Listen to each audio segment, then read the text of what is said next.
Hello and welcome to another video from the only channel that you need to not only survive the current apocalypse but actually enjoy it. And today's video is just going to be another one of them warning videos about putting my videos on your channel, uploading them to your channel or any channel that has your name on them.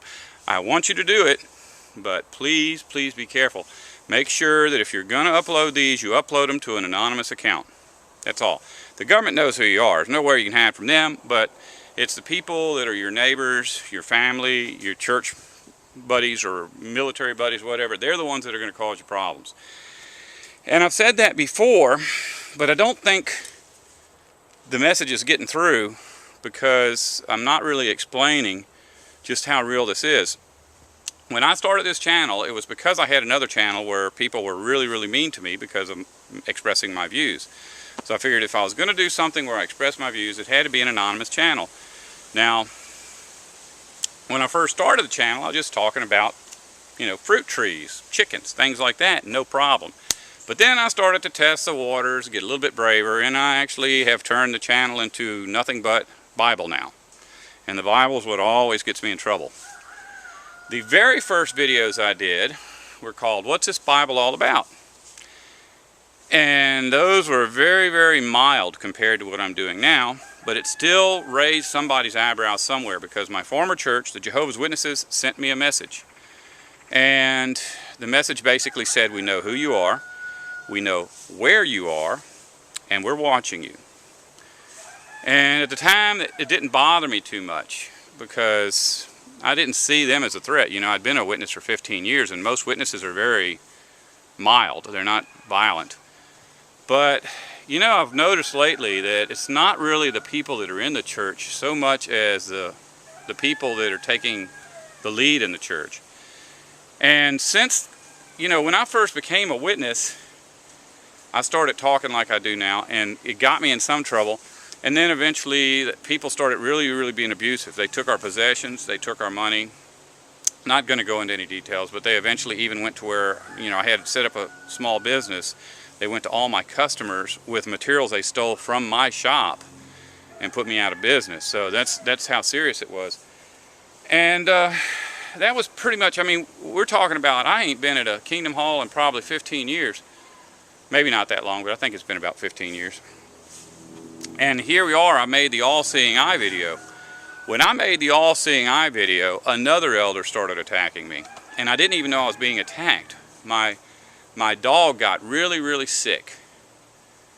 And when the dog got really sick, I was running into my neighbor every now and then, and he was acting just incredibly bizarre, just unbelievably bizarre. I ran into him at Sam's Club, and I tried my best not to make eye contact, because I'm not a confrontation type person, but out of my peripheral vision as I was turning, this guy, and this is an elder of Jehovah's Witnesses, he goes, like a cartoon. This is, and I've said before that, in the past, demons could take on fleshly bodies, but then after the flood, they couldn't take on fleshly bodies, but they were still very powerful creatures and could possess people. And I always figured that once Jesus died, that was over. I think the only thing that changed at Jesus' death is that now, for someone to be demon-possessed, that person has to physically want to be demon-possessed. Back in Jesus' day, people, just innocent men, women, and children, and hogs would get possessed. But, anyways, I saw the guy like a week later after the big smile thing, and as I was passing him, I looked, and he did this John Wayne thing. I'm just trying to show you, this is serious. This is, we're talking about somebody that's mentally insane and dangerous, or someone who's demon possessed and dangerous, and both are dangerous. So you just got to know that that's going to happen. Also, with the All-Seeing Eye, a whole lot of people started coming on with some really evil church propaganda. You're going to hell and things of that nature. And I'll let people say things like that because you never know when they're going to change, and also it's easier to just let them keep going until they run out of steam than it is to just shut them down and then have to deal with them under a new name. Well, over time I let my guard down. And this is a warning for you. And I started telling people my name, my phone number, my Skype account. And the reason I did it, I didn't just give it out to everybody, but somebody would come on and tell me all the things I wanted to hear. How, ever since I was young, I knew that this was the truth, and I've been reading the Bible, and I've come to the same conclusions as you. And that's not even the end of it. Once they throw the story at me, I go to their channel and see what's their channel like, and all of them got like similar, kinds of favorites that I have. And so anyway, I just made this calendar set of videos about how God changed the calendar. Now, honestly, if you think this through and you really believe that there are demons, and they have actually spent the last 2,700 years convincing the world that the calendar has never been changed, the last thing they want is for people to find out that the calendar has been changed. The empire has got trillions of dollars invested in the religions of this world to keep you stupid about stuff like that. So anyway, I made the calendar videos, and all of a sudden there's another change. I get a whole new barrage of this hateful, evil stuff. And since I started this series, I've come to find out that 5 of the guys that I have given my name and address out actually set up fake accounts to find me, just to find out my personal information. So there are 5 people out there right now, actually it's 7 altogether, because there's 2 other people I know, that in the last week have completely turned on me. But they set these accounts up just to pretend like they were like me and get in my confidence so they can find out who I am and where I'm at. And one perfect example of that, I had a guy that went on and on about how as soon as he got out of the military, he was going to grow his dreadlocks because he wanted to serve Jesus. And I got a message from him a couple of days ago about dreadlocks saying, "Who are you to overthrow the authority of St. Paul's letter from God himself to some kind of ridiculous thing about how I am going against the Bible by growing dreadlocks?" So this person invested 3 or 4 months of his life to convincing me that he was like me just so he could find out who I was. That's dangerous, and that's going to happen to you if you do what I'm doing. Now, the neighbor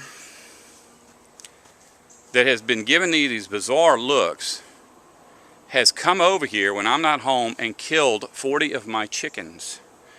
He has poisoned my dog, and I've got about $500 in vet bills to get my dog back into health. And the reason I know that he did that is the vet said, keep the dog on a special diet. Don't let him have any treats. And I came out one day, and my wife came out another day, and both of us witnessed my neighbor calling the dog and giving him a treat. And we talked about it and said, well, I don't want to talk to him because I don't like the guy, so let's just not let the dog go over there. So every time we let the dog out, we take and hand walk him back here in the woods. We don't let him just run in our front yard. Instantly cured. Instantly cured of whatever it was that was wrong with him, just went away that day. And also, this right back here, I got a neighbor with a dog that used to come visit my dog. One day, my wife starts screaming and crying. I ran the door, and the dog was laying there flipping around, and he couldn't walk.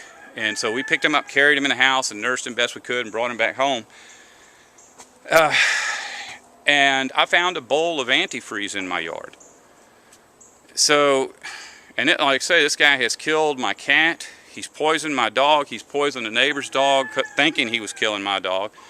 And he's killed 40 of my chickens. And he's cut down my fruit trees and poured Roundup on my fruit trees. That's why you haven't seen me do any permaculture videos. It's hard to do a permaculture video when I know everything I plant is going to get cut down. I did go and invest in a surveillance system. It's got cameras that go all the way around the house. And just out of paranoia, I start thinking, what if the guy burns my house down? Then I don't have any evidence. So I went and bought 2 trail cams. We're going to get a 3rd one, so we'll have, trail cams pointed at the house. So if somebody burns a house down along with the surveillance system, then we have them on video at least, because those are self-contained. You don't have to have them in a house, or they don't go to a hard drive in the house. Okay, is that a little bit stronger message for you? Look, it says in the Bible that if they have persecuted me, they will persecute you also. This, in case any of you think this is church, I am not wearing a costume. That's the first thing. There's first hint. I'm not lighting candles. There ain't no big old cross hanging on the walls. Not statues all around me. No stained glass. No suits. No haircuts. This is not church. If you want to play, go to church. This is for real. And it's dangerous. If you don't want to survive, don't listen to me.